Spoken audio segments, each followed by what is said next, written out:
Previous వీడియోలో మనం 1000 litre per hour RO water plant కి పవర్ బిల్ ఎంత వస్తుంది అనేది డిస్కస్ చేసాం. ఈ వీడియోలో మీకు 2000 litres per hour RO water plant కి పవర్ బిల్ ఎంత వస్తుంది అనేది ఎక్స్ప్లెయిన్ చేస్తాను. సో లాస్ట్ వీడియోలో చెప్పినట్టుగానే పవర్ బిల్ అనేది వేరియస్ ఫ్యాక్టర్స్ పైన డిపెండ్ అయి ఉంటుంది.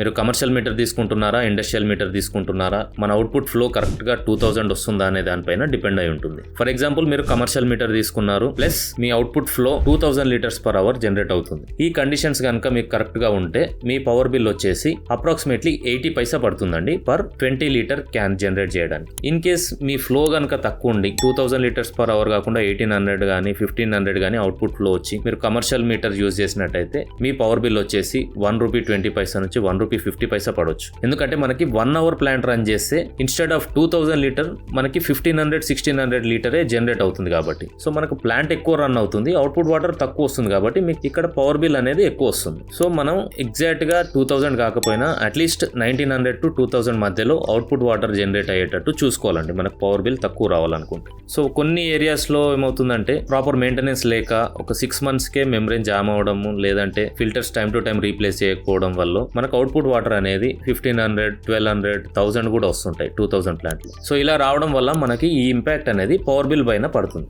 సో అందుకే మనం ప్లాంట్ ని ప్రాపర్ గా మెయింటైన్ చేసుకోవాలి. సో మనకి అవుట్పుట్ వాటర్ 2000 కి ఎంత దగ్గరలో వస్తే మనకు పవర్ బిల్ అనేది అంత తక్కువ అవుతుంది. సో ఇన్ కేస్ మీరు 2000 litre per hour RO plant కనుక పెట్టాలనుకుంటే కిందున్న నంబర్ కాల్ చేసి కొటేషన్ తీసుకోవచ్చండి. అండ్ మీకు ఆర్ఓ ప్లాంట్ కి సంబంధించి ఇంకా ఏమైనా డౌట్స్ ఉన్నా కూడా కిందున్న నంబర్ కి కాల్ చేసి క్లారిఫై చేసుకోవచ్చండి.